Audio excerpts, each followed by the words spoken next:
Of late, India's Andaman and Nicobar group of islands have been in the news, concurrently with an island called Great Coco Island, which belongs to Myanmar, but which is very close to the northern tip of the Andaman and Nicobar group of islands, which lie in the Bay of Bengal.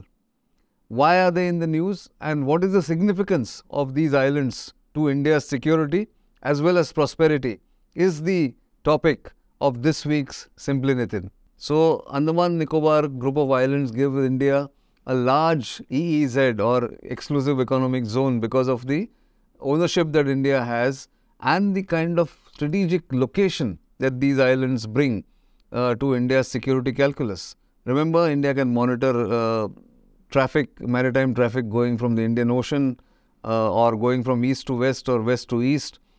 just sitting astride those two sea lanes of communication which I mentioned, 6 degrees and 10 degree channels.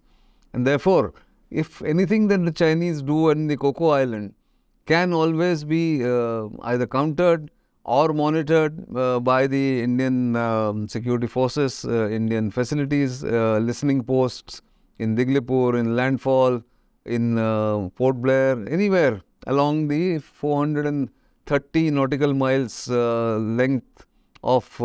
the islands, starting with Landfall